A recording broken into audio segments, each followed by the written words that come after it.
Hi, folks, and welcome to another episode of the Double A Team live stream edition. I'm your host, Stephen Nagishi. With me, as always, is the associate editor of the sports blog, Ken Fang. And Ken, welcome. Good evening. And what a week has been already. And we had quite a news over the weekend. And that's going to be our main topic of discussion tonight because Shohei Ohtani has finally landed, and it's no surprise. It is the Los Angeles Dodgers, the team that certainly has followed him dating back to his high school days a decade ago. But certainly, Ohtani doesn't have to make a massive change in his lifestyle, or certainly does not have to move. Maybe have to drive a little bit further up north to go play at Chavez Ravine. But I want your take on the Ohtani news, and what are your honest feelings about Ohtani joining the Dodgers? I know I was hearing Bob Costas on Dan Patrick yesterday, and to be honest with you, I felt that I would have liked Ohtani to go to Toronto. To be honest with you, I would have loved to seen it personally. I would have loved to seen him in the American League East as a Red Sox fan. But probably for baseball's sake, it's better if you went to Los Angeles or even San Francisco. But apparently the news of Ohtani signing with the Dodgers came Saturday afternoon and in the middle of the Army-Navy game. So it was something that was good for him, something that is good for baseball. Something that's definitely good for the Dodgers, considering, and we'll talk about this, all his deferred money, which is going to be at the end of the contract, which is going to be pretty unbelievable. We'll also talk about the cultural differences and the fact that American baseball insiders, including Chris Russo, he's not an insider, but he's on the MLB Network, don't understand the cultural differences and how the Japanese like to do business. And I know that you can speak more about that, Stephen, than I can. But to be honest with you, the failure of American media to try and at least understand what Ohtani is, how Asians do business, thinking that, just because he's here, he should do everything America wants. And that's not right. And the fact is he did it on his own. And hats off to him. And I think it's going to be good that, A, he gets to stay in Orange County, where he likes to live. B, not disrupt himself by having to move to another country, which would be Canada. And then another thing, the fact is that I think that he remains in Southern California, where there's a huge Japanese community, and I think that's perfect for him. And he didn't want to have to recreate the wheel, so to speak, and he stays in Southern California where he's comfortable. And that's the main thing, is where you are comfortable. And the fact is that, yes, he was impressed with Toronto. Yes, he was impressed with their training facility. But at the same time, he wants to be in a place where he feels is home and is right. And he feels that Southern California is home to him. And hats off to Shohei Ohtani and Ohtani-san for staying in a place that is comfortable. So I think it's a great signing, and I think it's great for him that he did and he did it his way. Yeah, absolutely. And for those who are not familiar with what we're referring to, we touched on this on our last show. This is an article from Brandon Contes from your website, Awful Announcing. So I'm going to play a clip. The fact that we're even discussing this is a complete joke. This Ohtani scenario, sweepstakes, you know when he won the MVP, he wouldn't even tell you what his dog's name was because he had his dog there when he won the American League MVP. Anybody who pays Ohtani $600 million needs their heads examined anyway. He's not going to pitch next year. He's a DH. And tell me this with Ohtani. How many times were the Angels in a pennant race in the middle of September? They won 73 games last year. He missed the last 25 games, cleared out his locker room, did not even tell you what's going on, and left the team. So anybody who goes out there and gives him $600 million needs their freaking head examined. Let's get that going here first. And what is the big secret? Geez, he's a free agent. He's talked to 6 teams. Giants. He was in Dunedin with the Blue Jays. Obviously, Roberts does that. I mean, the Cubs are in the mix. The Angels. Well, what is this, the atomic bomb? We're not allowed to find out. This is baseball. He's a celebrity. This is what it's about. This is stupid. All right, we're going to end it there because obviously we'll just make our blood boil listening to this, East Coast loudmouth blowhard, speak ill of Ohtani with a stupid, historical reference. It's kind of funny because I find it ironic that a lot of people try to use a historical reference in sports and then they get, themselves in a hot water. Ken, you're certainly aware about Buffalo Bills head coach Sean McDermott, probably on the same day or about same week where he used the 9/11 Al Qaeda reference as to how, it was an ill attempt by McDermott to describe how, that it is needed to be together as a team. And obviously you got it to be, and then he was very emotional about it. And, he had friends who died on 9/11 and certainly was playing victim. Obviously, Tyler Dunn, who used to be an NFL writer with the Bleacher Report and now has his own Substack, and will expose a 3-part series, I believe, on Sean McDermott's tenure with Buffalo, and playing sour grapes and all that kind of stuff. But it's really, really ridiculous. I know football coaches tend to use a lot of motivation tactics, historical or current events or whatever, and this is no exception. It's just basically really, really over the top, and it's just a lot of sour grapes. And I'm going to play another clip. This was me calling in Friday about Shohei Ohtani. Free agency. This is from a clip on 670 The Score, Molly and Haw morning show that I called on Friday. I'm going to play a clip here. Good morning, guys. First time caller. Love your show. Thank you. I am an Asian American of Japanese descent, and I don't know if you heard Mad Dog Russo on First Take with Stephen A. referred to Ohtani's stealth negotiations as if it's the allies discussing about atomic bomb, which was somewhat of a Holy God!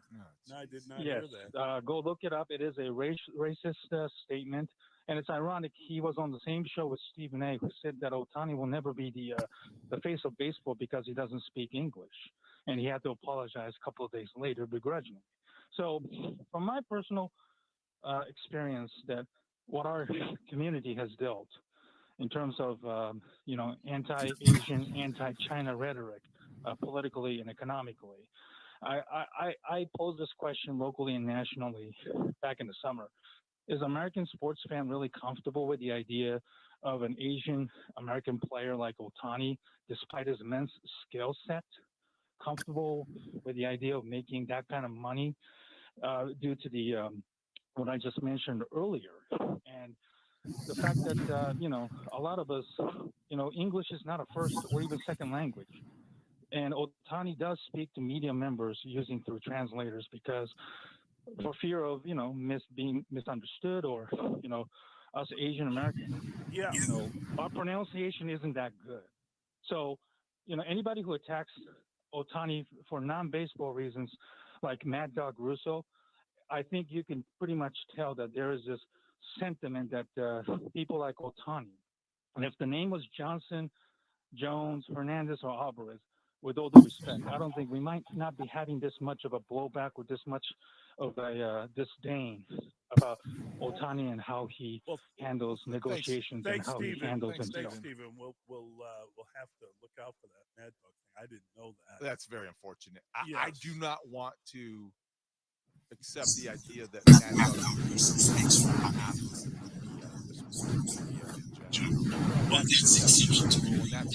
We're having difficulty with some audio difficulties there, but we get the gist. And Stephen, a very, very good call by you into the show, into the Mully and Haw show in Chicago. nicely done there. Mhm. I really have to say that, to be honest with you, No, I'm just saying. I'm just at least happy that there's people out there who want to at least, separate themselves from people like Mad Dog Russo and, ironically, Stephen A, who happens to be on the same show. And then, when you and I started the show early, one of the hot button topics that we discussed was, Stephen A getting called out for, criticizing Otani, who will never be the face of baseball. Because he doesn't Right. speak English, and what Molly was indicating, and both gentlemen from Chicago was indicating that he is already a face of the baseball, absolutely, and that absolutely, and that the money that he will generate translates to winning, translates to revenues, and so he is already indeed a face of the baseball, whether you like it or not. Yeah, and I think that this is going to help the Dodgers down the road. I mean, the fact that he has deferred $680 million of that $700 million contract until the end, it's going to help the Dodgers sign more players. They did this also with Freddie Freeman and also their second baseman too, former Red Sox, Mookie Betts. And they're going to be able to sign a lot of players. Now, I heard a lot of complaints saying, isn't this illegal? Well, no, it's not. It's in the collective bargaining agreement between Major League Baseball and the Players Association. So this is not illegal. And some people said, well, didn't the Major League Baseball come into and stop the trade from between the Red Sox and Alex Rodriguez because of the same thing? And no, well, it's not the same thing. First of all, that was a trade. And second of all, the Players Association felt that contract set a bad precedent. But this one is just similar to, I don't want to say similar, but it's kind of like Bobby Bonilla's situation with the Mets, where he's getting paid after his contract is done. And, sure, it is a creative financing. Sure it is. And But it's legal too. It's within legal. yeah, absolutely, it is. And it's, like I said, it's in the collective bargaining agreement between baseball and the Players Association. The Players Association feels this is beneficial for the players, and it's also beneficial for the clubs too. So Ohtani's going to get his money no matter what. He's going to get $20 million over the life of his playing career with the Dodgers, which will be 10 years. But then he'll get the $680 million, not an all in one sum, but one lump sum, but he'll get it after his playing career with the Dodgers is finished. And that's a great way to get your nest egg. So I have to say the hats off to some creative negotiating between the Dodgers and Ohtani's people. And as you says there in the banner, the Dodgers have cornered the Asian baseball market for years to come, because this will bring in other Asian players, whether it's from Taiwan or Korea or from Japan in the future. And it leads to the fact that it tells other Asian players that the Dodgers are Asian friendly, and in a very Asian friendly market. So, Steven, I think it's a great job by the Dodgers and Ohtani for making this type of agreement. I know that there's some reporters who are projecting on themselves saying, well, Ohtani's going to be booed for the first time in his career. Well, I said, well, that's on you. If you're going to boo him, you can boo him if you want. But Exactly. the fact is that Ohtani is going to be with the Dodgers. And for this, I think it's only good for baseball to have him in a major market in Los Angeles. And the Dodgers are going to have a lot of he's going to be an attraction no matter where he goes, wherever he goes in the 30 major league cities across the country. So I think it's going to be fantastic. Right. I said certainly the Dodgers are going to corner the Asian baseball market for years to come, because, with the Ohtani there for 10 years, a lot of the Japanese baseball players, particularly like the ones that are being mentioned out there, Yoshinobu Yamamoto is already meeting with the Dodgers. The Yankees and the Mets have already met with him. How do you say no to a legend, a country legend like Ohtani? You're going to be treated like a pariah if you don't, maybe agree to join and play with Ohtani. And I understand there's 30 teams in the major league. It's not just the Dodgers and the Angels, or a lot of teams on the West Coast that a lot of Asian people particularly the Japanese, are familiar with. And, there is certainly an outlier in case where, players want to challenge themselves in the major league, not because they want to play for the Dodgers, but, certainly it's more attractive. You have a team that is ready to win. You have a team that is in the big markets, and it's certainly a lot more closer to Japan in terms of time zone and travel. And then even after Ohtani is done playing, you have the younger kids, 9, 10 years old. Let's just say, for example, who grew up watching, Dodgers on, cable television in places like Taiwan and Korea. We know the history between Japan and South Korea historically. South Korea and the Koreans, there's still a bit of a disdain.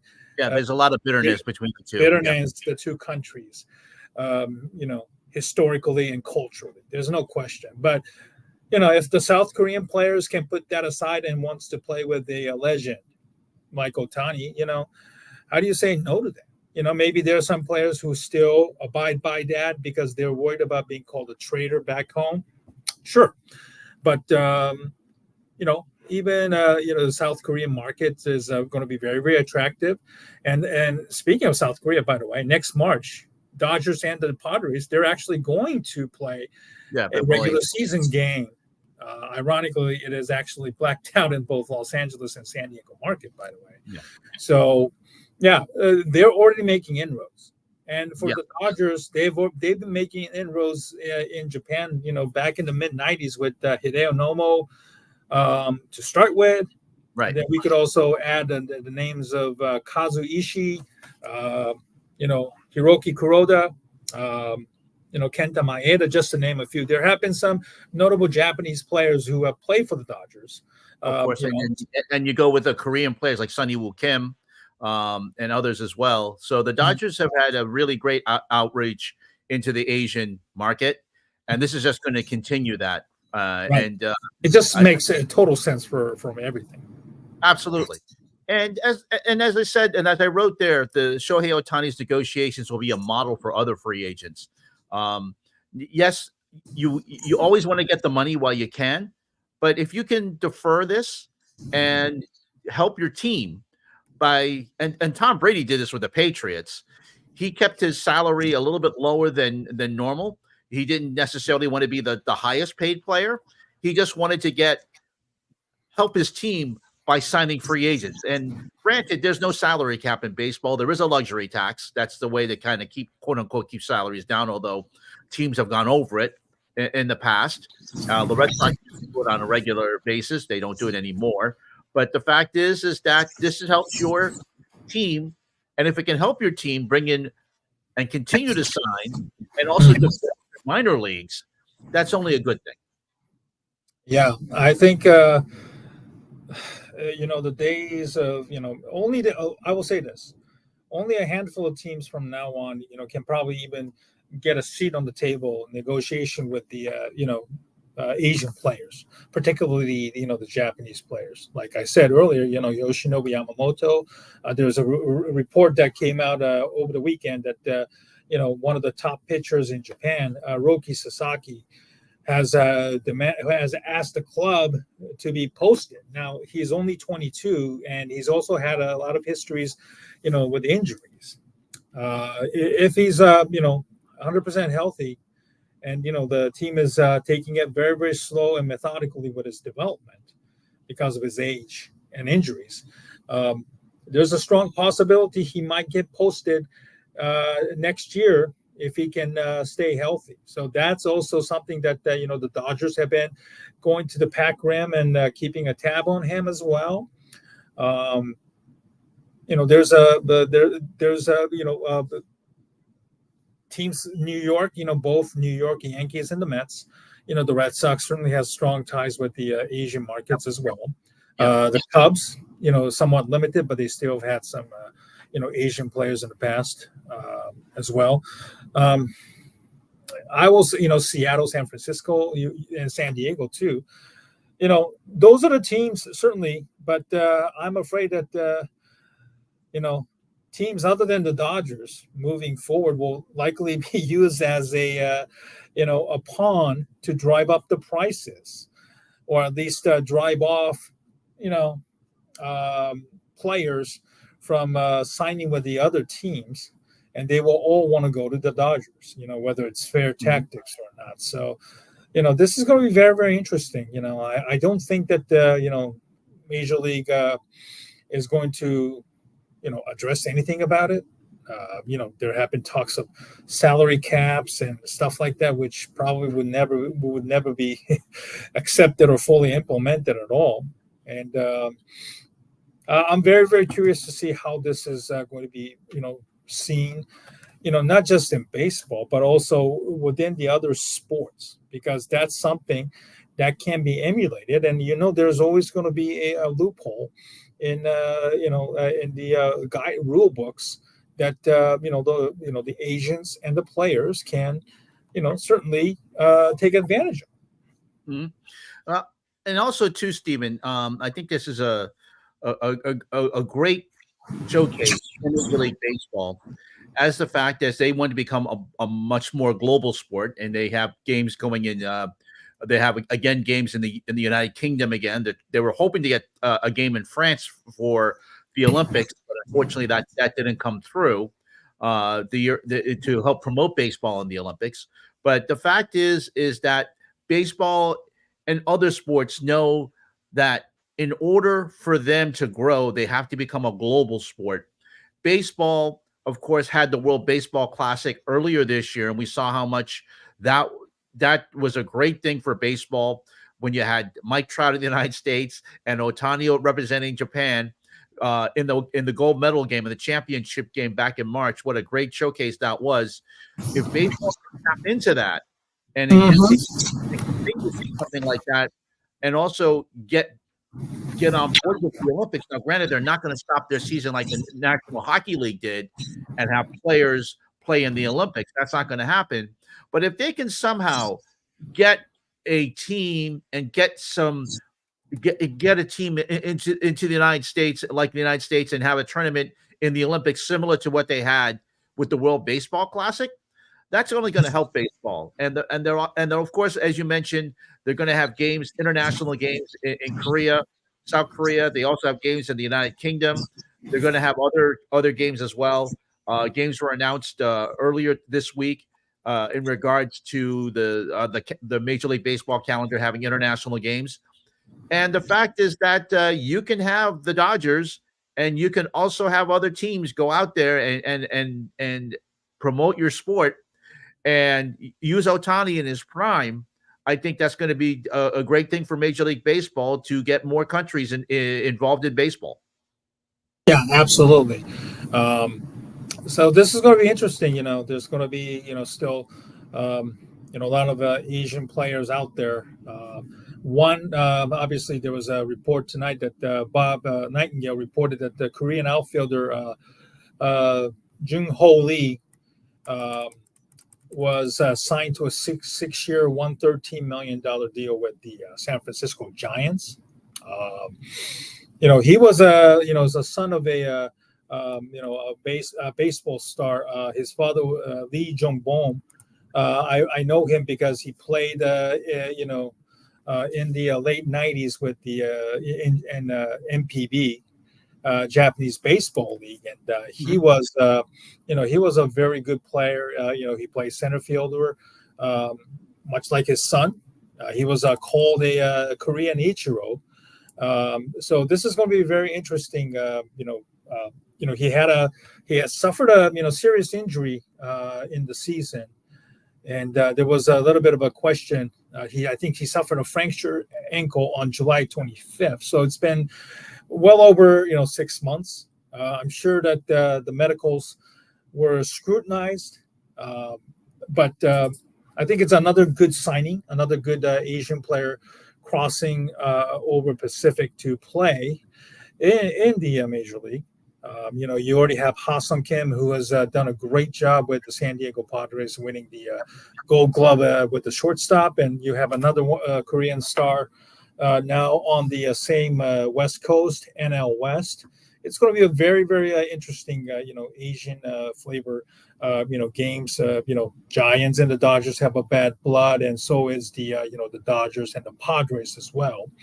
So it's going to be a very interesting showcase. If you can stay up late to watch, it's going to be a very good, matchup involving a lot of Asian players, and certainly there's certainly some more Asian players out there. Very interesting to see if the contract negotiations will finally start to pick up after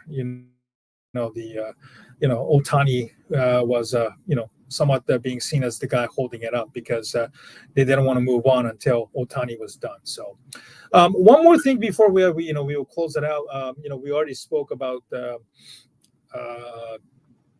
the experience of media members griping about the stealth negotiations and Mad Dog Russo being using a racist referrals, and my call to Chicago radio stations, Molly and Hall, trying to distance themselves and criticizing Russo and the others for using historical reference to tying to sports and backfiring. John Morosi apologizing. Again, this is on your website, apologizing for inaccurate information about Shohei Ohtani flying to Toronto. This was, I believe, Thursday or Friday. People were all over the place about Ohtani leaving, Santa Ana to go to Toronto. And it turned out to be I want you to help me out, the pronunciation of this man from Shark Tank, Robert, what was his name? I can't remember his name, but I know who you're talking about. He also was on Dragon's Den in CBC, which is a similar show. It's just called it's instead of being called Shark Tank, it's called Dragon's Den. He was flying back to Toronto. It was really funny.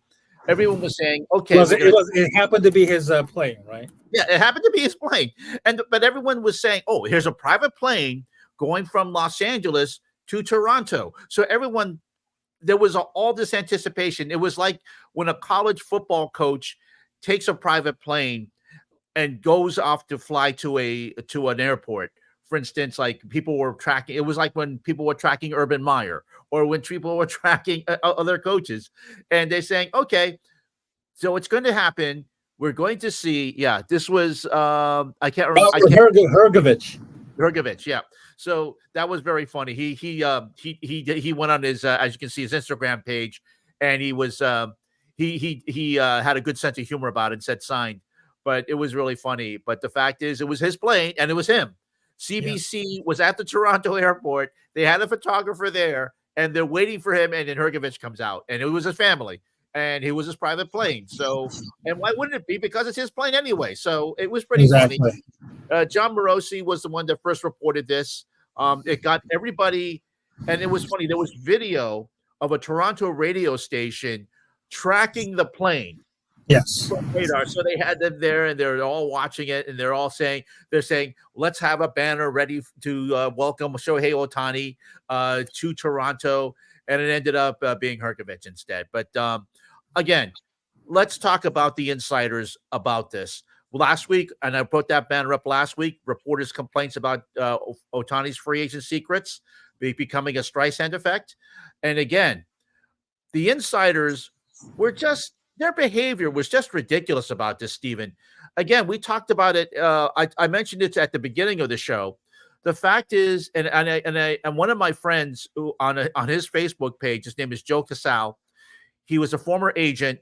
He works in television now, behind the scenes. But he mentioned that he was an agent to a couple of people with Japan ties, and he said when he noted that Ohtani didn't want to make things public, he said, you have to understand that this is their culture. And you can talk a little bit more about this than I can, Stephen. You don't want to loose lips sink ships, and that's what it is. You don't want to have leaks out. And the fact is that Ohtani wanted to keep this the way that and do it on his own terms, made this whole thing from baseball insiders complain saying, oh, this is bad for baseball. No, it's good for baseball because you're talking about it. You're keeping this in the news. And you want news coming out of the baseball winter meetings last week in Memphis, but the fact is that Ohtani did this on his own terms, and the fact is that he released the news on his own social media pages, and that's the way that he wanted to do it. And granted, the old days of reporters releasing news doesn't happen as much as it used to, but the insiders' complaints about the fact that they weren't the first ones to release this or getting leaks or getting information. Well, you're just going to have to find a way to do your job a little different way, because we're in a new age, and Ohtani did it on his own terms, and hats off to him. Right. There's a adage: silence is golden, and Ohtani really stuck to it. And I just posted the article on John Morosi apologizing, and it takes a man to own up and offer an apology, and while short term, John's credibility will likely take a hit, and I'm sure that John decided that rather than ignoring it and pretended that he was a victim like Sean McDermott was, when the 9/11 stuff came out, John took it to Twitter and offered an apology. I'm sure some might probably find that to be disingenuous because he didn't say it from his heart, or he didn't go on air and apologize. But I give John a lot of credit. Certainly, if you want to take John's words moving forward with a grain of salt, that's your choice. Certainly, others fell into the same pattern, unfortunately. And a lot of them have to probably reassess who they are and what they do for what they've what they did to where they are now. You don't make up stuff just to get clicks and likes, which is unfortunately the what the sports media as it is today, because you want to get the news first for clicks, likes, or people to pay attention to you. So even a veteran industry insider like John fell for it. It's unfortunate, but I'm sure that hopefully a lot of the insiders, the new ones or the old guards, will probably learn from this lesson and maybe take a close look at themselves in a mirror and ask themselves, what do I do for a living, and what do I do? And am I doing it correctly? Perhaps this is probably a nice warning from John himself, not necessarily directly saying it, but I'm sure that the apologies is also should be taken as a warning for an industry, sports media industry, both TV, print, and also radio. Mm-hmm. Yeah, I think John is. I think he knows that what he did was wrong. The fact is that he's embarrassed by it. I have put out wrong information on my Twitter page also in when I thought I got information from a source. It ended up being wrong. You apologize for it and you move on. So as long as you own your mistakes, which John did, and I think that's going to help out in the long run. And I think, but for Bob Nightingale, by the way, Stephen, you mentioned Bob Nightingale earlier, and he was the one that he's notorious for having a lot of things wrong. And right. People call him a Boov Nightingale, instead of a Bob, because he's always wrong. And, he's kind of like the equivalent of Jason La Canfora, in terms of putting out the wrong information, at least particularly my Chicago Bears. But, there are a lot of people out there who, who's had a lot of questionable tweets. We all remember last year, Arson Judge to the Giants, and, that had to be taken down. And obviously he didn't go to the Giants, and he ended up re-signing with the Yankees. So, those things remain, and it will itch in our memories, even if you take it down, unfortunately. So, right. And Nightingale was one who's trying to lecture the media on their jobs here. And of all the people, he's the guy who's a prime example of being wrong quite a bit. So I find that to be quite ironic there. But anyway, we're very happy about Ohtani. We'll maybe have a last word before we sign off, and maybe talk about one more thing about Ohtani. But let's move on, Stephen. We had both of us are in good moods because our NFL teams did quite well. And in a rivalry game with your Chicago Bears, your Bears did a solid drubbing of the Detroit Lions. A great job in the second half of the game. It was pretty tight in the first half, but then I have to give my hat off. I know that you've been critical of Matt Eberflus and his offensive plans and his defensive plans, but this is one game that the Bears actually look like a complete team, and it looks like the Detroit Lions, who I know that you're not rooting for them, but a lot of America is rooting for them to reverse some of their problems. They look a lot like pretenders on Sunday. They really didn't look very good, Stephen. No, we're still kind of hurting from the game 3 weeks ago when the Bears blew a 12-point lead. And, the Bears had a 12-point lead actually in the fourth quarter. And this time they managed to get the job done. Offense, defense, special teams. It wasn't pretty, but, it was they got the job done, thankfully, because, first quarter, first drive, they had an incredible opening sequence. They scored on a touchdown where it was interesting because DJ Moore lined up in the back, actually was the quarterback, and interestingly, Justin Fields shifted to, as a receiver position. And this was actually very, very interesting. And then once Moore took the ball, he literally just took it in zone and for a touchdown. And then, that was a scripted play, which offensive coordinator Luke Gitz is very, very good at. But the problem is once script is over, the Bears cannot improvise, and then they just can't seem to adjust what the opposing defenses are doing. And that's a huge problem. And that's always been that case too. The turning point of the game was certainly, in the second quarter when they had 4th and 1 at the Lions end of the ball. And then they somehow did a toss run play deep from their, deep, and give it to DJ Moore, who was completely stuffed. And that completely changed the momentum of the ball game, because on the next play, the Lions actually scored on the same toss play, which they executed very, very well and took, cut the lead from 10-7. And then just from that point on, it was just a lot of, a lull in the ball game for the Bears. Actually, they were trailing 13-10 in the middle of the ball game at halftime, excuse me. And the mood and the feeling was, here we go again. It just didn't really make me feel good. And, we were thinking, they're going to blow this again. They had the lead. They killed the momentum of their own. And, basically,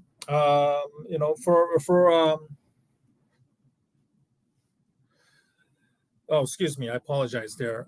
Basically, in the second half, the Bears finally got their act together. And thankfully, it was their defense who led the way, led by Montez Sweat, who was a revelation since he was acquired in the trading deadline. A lot of people criticized the move again because, last year they gave up a high second-round pick, which was basically like a first-round pick for Chase Claypool, and that turned out to be a real disaster. They had to move on from him, and, people were like, what are you doing? Giving up a high,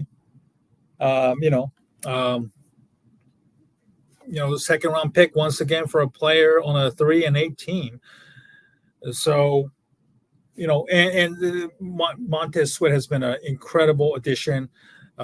He started to make his mark against the same Lions team 3 weeks ago, and he was actually very, very dominant in the second half. He had sack on back-to-back drives. They also rattled Jared Goff basically the entire second half. There was a bad fumble exchange as well that the Bears were able to capitalize, but certainly they were not able to, take advantage of some of the drives because Fields missed some of the receivers. Fields said that's my bad, and that's still something that a lot of the Bears fans are a little bit iffy about future of Justin, because he made some brilliant throws, especially on that 4th and 13 throw where Aiden Hutchinson just completely jumped offside, and it was a free play. It was a beautiful deep ball to DJ Moore, who just ran past the cornerback for a touchdown. And the extra point was no good, and then just put me in a foul mood again, because instead of a 7-point lead, it was only a 6-point lead. And then from there, they scored a touchdown once again. This was early in the 4th quarter. Fields had scrambled on 3rd and goal, way back, probably from like the 15-yard area, and just basically hit the right corner. Barely got into the end zone. It was a touchdown, thankfully. And, the 2-point conversion was not good. Again, it was a 12-point lead in the 4th quarter. And then, a lot of the Bears fans were like, oh, boy, here we go again. Certainly, but this time, I don't know if it was because it was outdoors or not, but, the Lions did not look good again this time around. I think, they didn't even throw the ball that much in the second half, which I think it goes to show perhaps maybe, the confidence in Jared Goff is somewhat waning, maybe kind of like when the Rams had to gave up on him and, traded him to Detroit, after the Super Bowl years, and, certainly, the Rams reap benefit from getting Matthew Stafford in the exchange for, getting the Super Bowl. But Jared Goff has been very, very good, and at least for today, he was not that good, and the Bears took advantage of it, thankfully, and I'm very happy with the win. This is first time in a decade that the Chicago Bears won a game coming off a bye, not since the Trustman days. So interesting, yes. So now it's 2 games in a row. Certainly, the Bears have won, and obviously the big question in the Chicago sports market now is, should the Bears bring back Matt Eberflus? And there's that was my question to you. Do you think he saved his job? It's an interesting question, Ken. Certainly, ever since Matt Eberflus took over defense, the defense has been much better. Adding Montez Sweat, as I said earlier, has been a multiplier, because he has been wrecking crew, and he also allows the others to tee off on the quarterbacks, because they're not drawing that much of an attention, and they're blitzing a lot more. Alan Williams, the former embattled DC who resigned under very suspicious circumstances, was allergic to blitz. So, with the addition of a former NFL DC and longtime college coach as well, Phil Snow was added as a defensive consultant / analyst. And since he was added, I think around week 9, the defense has been doing much better. Snow is obviously responsible for advanced scouting the opponents of the Bears ahead of time, and then offering some sort of suggestion on how to, beat those defense. It's difficult to be a DC and a head coach, but so far, Matt Eberflus has been able to do the job okay, and this is where I am with Matt Eberflus. Whether he should be back or not. And I'm going to be honest, I am kind of okay with the Bears moving on from Matt Eberflus. I stated earlier, the 0-4 start and the bad preseason is something that he has to own. He can't preach the fact that the Bears are 5-4. When the Bears started 0-4, which included a bad loss against the Kansas City Chiefs, and a bad loss against the Denver Broncos, in which they blew a 28-7 lead in the second half.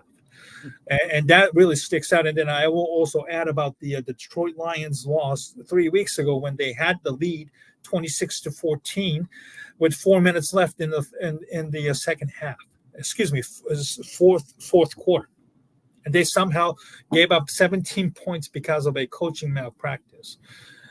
So that is really sticks out to me. He's a big clumsy when he speaks on a press conference. He always seems to throw the players under the bus for lack of execution, which I say, well, you're a head coach.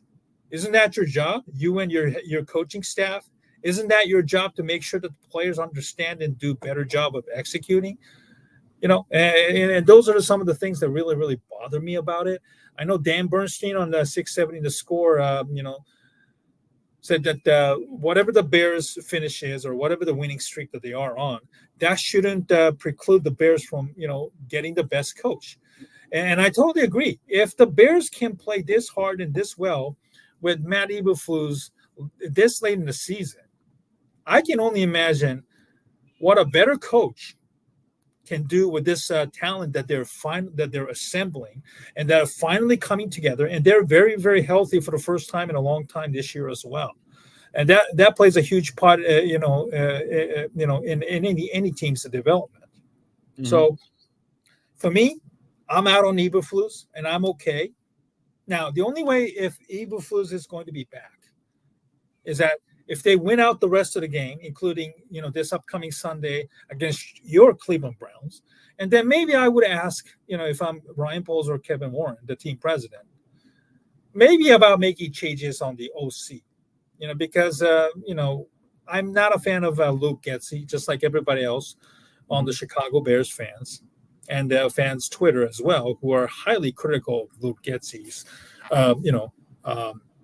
a lack of consistency when it comes to play calling. Now, we've seen this play out before. A head coach fires a OC or DC to save their own jobs or try to prolong it. And if you're going to bring him back Matt Eberflus next year, then there's no way in hell you're going to move on from Justin Fields. We've seen this dog and pony show before, where Matt Nagy was brought back on 2020 after they went 8-8. And they lost to the New Orleans Saints in the opening round of the playoffs, if you remember. They should have moved on from Matt Nagy at that point. But the Bears didn't. They brought him back and even allowed them to draft a new quarterback in Justin Fields. And now we're trying to do the same thing again, keeping the head coach and then move on from a talented but yet still developing quarterback. And it's unfortunate that if Justin is going to be the victim or be a scapegoat, because they want to keep the head coach from just because they went on a nice winning streak to close out the regular season. Because I understand it's not how you start and how you finish. And if the Bears do end up going 9-8, that's a great finish. But to me, there are some real questionable characters that I just mentioned about the poor start, poor preseason, and poor communication skills, and also leadership skills. That makes me nervous about bringing back Matt Eberflus. And if you're having a debate about whether we should bring back the coach or not, then you don't have a coach. You should just basically move on, because you don't want to be in that same position again a year from now at this time, regardless of the record, and say, well, why didn't we change the coach when we had the opportunity? I don't want to be, in that position again, because if you're having doubts, you just basically should move on. That's how I feel about, whether or not Matt Eberflus should be brought back or not. And my answer is emphatically no. Okay. Let's move on. Let's in the remaining time that we have, let's get to talk about my Browns, who defeated the Jacksonville Jaguars 31-27, a game which really very impressive victory. Yeah, and it shouldn't have been that close either. The Jacksonville Jaguars got a late touchdown, and then for some reason, Doug Peterson doesn't go for a 2-point conversion. He went for a 2-point conversion instead of the extra point, and that should have allowed the the Jaguars to get to 31-28, they could have done whatever, an onside kick or whatever. But instead, when you do that, Doug Peterson, who's known for gambling, did a silly job. But other than that, I do have to say the defense did a great job. They made Trevor Lawrence look very confused out there. He was forced to throw a couple of interceptions. Myles Garrett again did a great job. The defense, this is a playoff bound defense. And if the Browns can play like this throughout the season for the rest of the way, I have confidence. Now, every time I say something like this, Stephen, and you've been witness to this, every time I raise my confidence, the Browns take 2 steps back. And every time I'm the lowest of the low, and I came into this game not feeling very confident, but they did a good job. So, and of course, you also had Joe Flacco for throwing for over 300 yards coming off the couch. Apparently, the NFL considered him retired, but he did not consider him retired, and he just did a great effort. Now, is he going to do this again on Sunday? I don't know, but he's on the practice squad as we speak right now. Yeah, and originally he was named the starter for the rest of the season by Kevin Stefanski on Sunday. Yeah, but I don't know. I'm going to have to say that my confidence is not high, but is very guarded. But I think the Browns right now are ahead of the Steelers for the playoff hunt. The Ravens are definitely going to be the number 1 seed unless they have a massive collapse in the next weeks. But I'm going to have to say that right now, the Browns, if they can play defense like this for the rest of the season, and they have a very excellent defense, I think that they can pretty much carry this team into the postseason, into the wild card round, and we'll see what happens after that. But right now, I'm going to have to say that the fact is, they made Trevor Lawrence look very confused.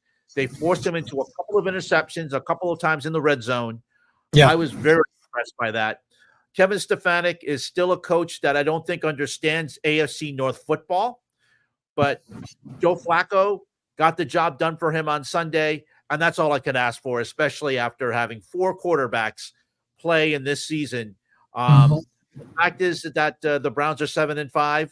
They have a great opportunity to go. Oh, I'm sorry, they're 8-6, I believe. So I think they're in a very good spot right now. They can control their. I don't want to say they control their own destiny, because your destiny is, I hate that saying, but they can control their playoff outcome right now if they continue to play well and win. And I think that's all I can ask for at this point after all the suffering I've been through with this team, Stephen. Yeah, I was very impressed with the Browns' effort against the Jacksonville Jaguars, who was obviously coming on a short week, having lost to Monday night in overtime against the AFC North Division. Yes, the Bengals, with Jack Browning, Jake Browning. Jake Brown. And that's a game Jacksonville really should have won. They were going up for a number 1 seed, Stephen. Yeah. You can't lose a game like that. Granted, the Bengals have great experience, and Jake Browning is a pretty decent quarterback. We talked about that last week. Right. But you can't lose that game. You really cannot lose that game. I don't care what it was. And we can talk about the Monday night games, about how the 2 teams also lost. 2 teams who were playoff teams that also lost last night.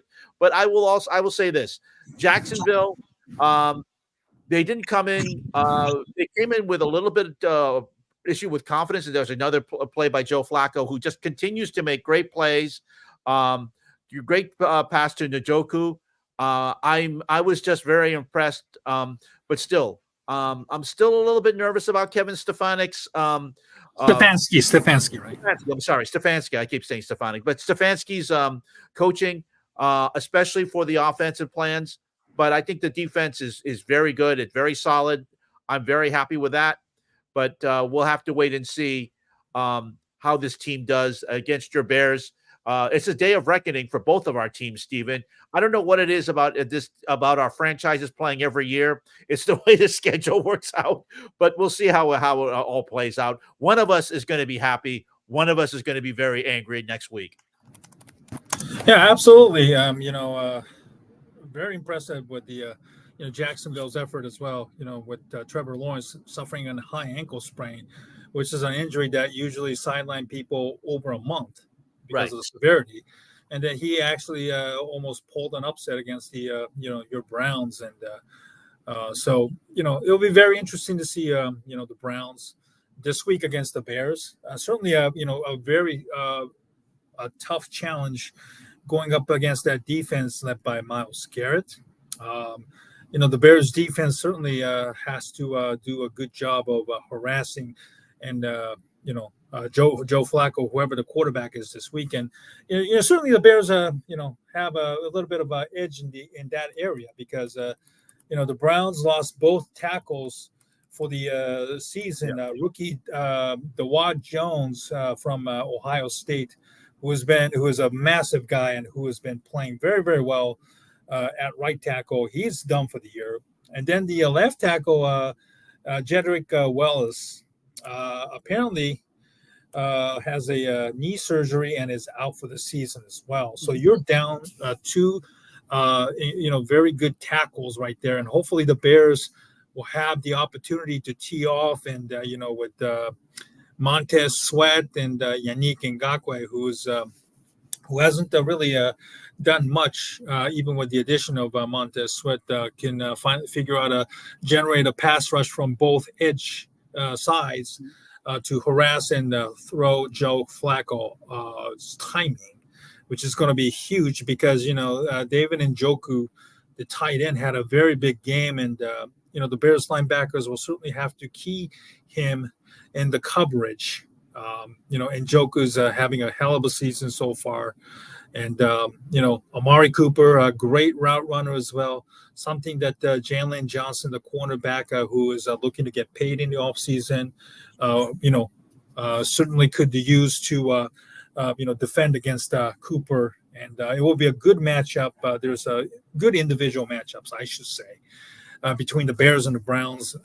Certainly Justin Fields, that's where he made his professional debut. And we all remember the horrific 9-sack game in which Matt Nagy threw him basically under the bus and just didn't do anything, schematically. And that was also the game in which a lot of national pundits started to see what a fraud Matt Nagy was as a head coach. And that was also kind of like the beginning of the end for him, for his tenure as a head coach, right? Because he eventually was fired after the season. And that's how we will always remember Matt Nagy, and then Justin Fields. I'm sure that conversation will be brought up, during press conference this week. Very curious to see how he handles it. And I'm sure that, he wants to show his growth as a passer from that day because, the Bears have a lot more talent now and, they are on a roll. I hate to say it, it's only a 2-game winning streak, but for a team like the Bears, winning is certainly going to, help, accelerate their development of their young players because you are playing, a meaningful game in December, and that's what you want to do. Then that's what you want to see your team do: play a meaningful game in the middle of December. Right. And you couldn't have asked for a better opponent than the Cleveland Browns. It's outdoors. I expect the weather to be pretty decent from what I'm seeing. 50. That's kind of like 75 in West LA, 75 degrees in LA, kind of like that. And hopefully there's no snow there as well.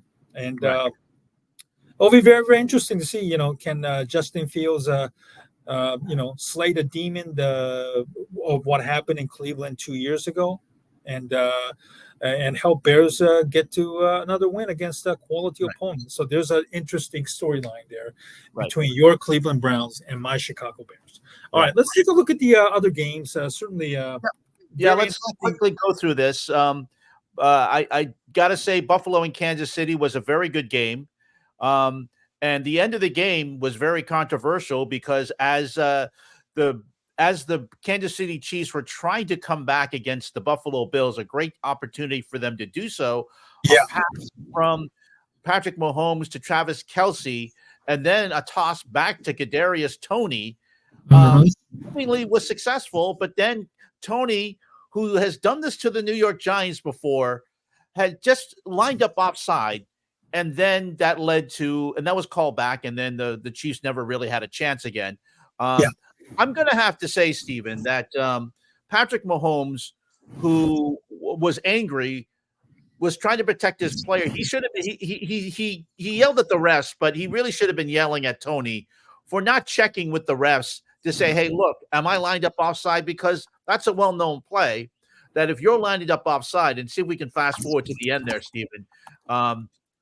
The fact is that, the referees don't want to call that, but if you're lined up egregiously offside like that, they're going to have to call that. And Mahomes really should not have been angry at the referees. He should have been angry at Tony and yelling at Tony for blowing what should have been the winning touchdown.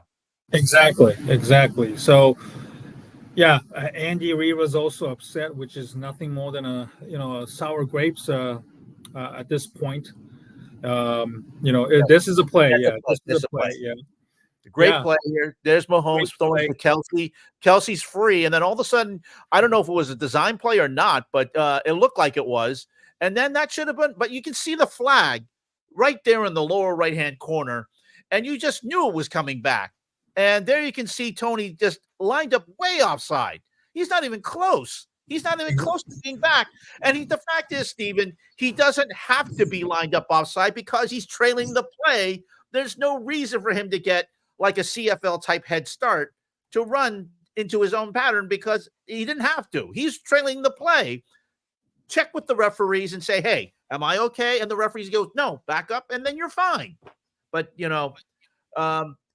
again, that's really bad judgment there by Tony. He's done this, like I said before, to the New York Giants. He's done it again. He's dropped passes for the Kansas City Chiefs.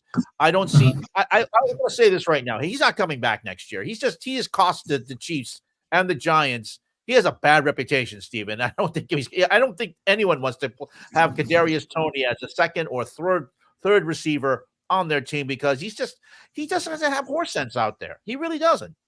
No. He was interesting tidbit. He was the guy that the Giants acquired in the Bears when the Bears moved up to 11 to get Justin Fields. The Bears had the number 20 pick, if you remember. That was the guy that they chose. The Giants chose Kadarius Toney, and then less than a year later, he gets traded to the Chiefs, helped them win a Super Bowl. Good, but overall, Toney is a very inconsistent player, and has some sort of maybe a bit of a attitude problem as well. Yes. The Chiefs receivers are just a horrific. When it comes to catching passes, and somebody's going to take the fall, unfortunately. Whether it's Matt Nagy, the offensive coordinator, or there's going to be a receivers coach who might have to take a fall because they're always dropping passes at a historical rate. It's embarrassing right now. So something's got to give, and I don't think Andy's going anywhere. I don't think Andy's going to retire. As long as Patrick Mahomes is healthy and able, I'm sure Andy will stay on. But I think this is the first time in a while that Andy Reid is somewhat under fire, and he has to maybe shake up stuff. Obviously, there's going to be a new receivers this offseason. With the Mahomes taking up a lot of their caps, there's certain limitations to what the Chiefs can do in the offseason, whether it's free agency or in the draft. So, I think for the first time in a while, the Chiefs will likely have to play, divisional rounds, and also if they advance far enough to the AFC championships, more than likely they're going to have to play away from Kansas City.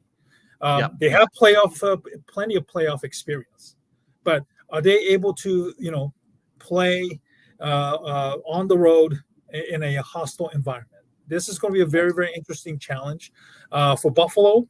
They were able to, come off a huge victory.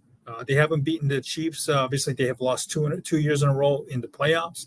And then on top of it, the Sean McDermott story about 9/11, came into light. And certainly could have unraveled any other team, but the Buffalo showed their mettle. They're still in it. The Buffalo Bills have a very tough schedule. They host the Dallas Cowboys this Sunday. At least they're in Buffalo in a little bit more colder, harsh climate. So they are, they better be able to build upon this win against the Kansas City Chiefs. And very interesting to see where the Chiefs are going, and then what this victory means for Buffalo. Buffalo Bills. Excuse me. Right. Well, Ken, right. We have to go a little bit. Hold on, just a couple of things. I'll quickly mention last night, Monday Night Football had two consecutive games. The New York Giants with a great comeback against the Green Bay Packers. Packers should have won this game. Jordan Love having to make a great comeback, but got to say Tommy DeVito did a great job in bringing back the Giants for a winning field goal. And then the other game, the Miami Dolphins. Again, talk about pretenders. Here's a chance for them again. Another team in Florida with a chance to solidify a chance to become a number 1 seed. Up 14 points last night on a team which was 4-8 coming into the game, and the Tennessee Titans, and they blow a 14-point lead. Now, no team had blown a 14-point lead dating back to 2002 that late, and then they lost the game. So really, two really bad performances by teams in playoff contention, Stephen. And I have to say that if I'm Miami, the Hard Knocks tonight on HBO is going to be some interesting viewing, because I want to see what Mike McDaniel has to do and try and rally his troops after what a bad performance and some bad coaching decisions also last night. Absolutely. Miami had a bad loss. The Packers had even a worse loss again. I'm happy that the Packers lost. So, it'll be very interesting. There's so many 6 and 7 teams right now in the NFL. I'm sure Tom Brady is bemoaning the mediocrity of the league right now. So, right. With 4 more games, there's going to be teams who will start to separate themselves and make the playoff runs, or they'll just completely crater off from the playoff race moving forward. Right. Well, Ken? And just let me quickly share this here. This is something that came on earlier today. Al Michaels will not be calling a playoff game for NBC this season. And it really goes back to 1985, Stephen, is the first year that he called playoff games, starting back from when he was starting with Monday Night Football on ABC. The New York Post came out with this report. It surprised Michaels, by the way. And as you can see there with the subheadline, where are you hearing that from? That's part of my deal. Are you hearing something that I'm not hearing? Well, NBC has rights to 3 wildcard playoff games coming up, and one will be on Peacock. Mike Tirico, Chris Collinsworth, and Melissa Stark will handle 2 of the games, including the Peacock game. Noah Eagle, Todd Blackledge, and Catherine Tappan, who were part of the Big Ten on NBC, the primetime game, will call the other playoff game for NBC. So that's going to be interesting. I'm sure we're going to hear more from Al Michaels, who's not very happy. He can be a very bitter and angry man when he has to be. Yeah. But we'll hear more about this in the coming weeks, especially as we get close to playoff time. Al Michaels, the best announcer of our generation, has called a lot of playoff games, a lot of Super Bowls. I think he's called 11 over his career, but he will not be calling a playoff game this season. He's come under the criticism ever since he went to Amazon over the fact that his calls have been lackluster and not emotional. I think a lot of that has to do with his anger, his bitterness by being dropped by NBC as the voice of Sunday Night Football. He still has his fastball, but he's definitely not called the games like he used to. I think a lot of that has been the fact that he's not happy with NBC, and we'll hear more about that as we come along, Steve. But I just wanted to make sure we get that in before we. No. It's an important news, and it's certainly interesting to see the the relationship between Michaels and NBC, if it has any lingering effect, because there are a lot of young maybe a nepotism hire in Noah Eagle and Jack Collinsworth. Maybe NBC is just trying to usher in those younger guys into the broadcast booth, starting with the maybe phasing out Al Michaels, or maybe Right. Michaels see as him being phased out because of his age. But Right. it'll be very, very interesting to see what happens in the off season. But Ken, Well, thank you for your time as well, always.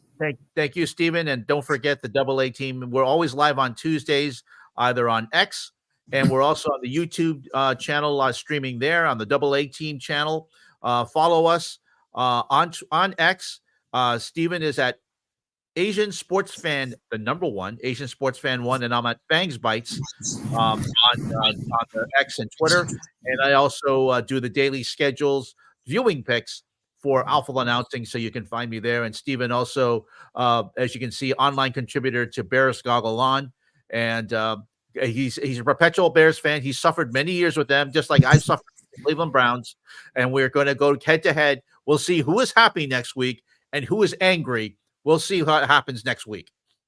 Absolutely. It's going to be a very interesting show when we discuss next week about because somebody's going to be happy and somebody's not going to be happy. So that's right. We'll see what happens. Thanks for watching us. Thanks for being with us. We appreciate you coming on, and we had a good viewership tonight. Feel free to talk, and we have a banner up here. So if you come in, feel free to make comments, and we'll be happy to take your comments and questions. And we appreciate you viewing us here on Twitter and on YouTube. Thank you very much. And by the way, special shout out my co-host when we discuss about the Bears, Rashab Shakiri, will be joining us very, very shortly. So we'll say goodbye to Ken for tonight. Ken, thank you for your time as always, and we will hope to do this again next week. And then when we do, we'll put it out there on X, Twitter, for the dates and time, Eastern and Central time as well. Have a wonderful evening, Ken, and we hope to do this again next week. Good night, everyone. Thank you very much, Ken.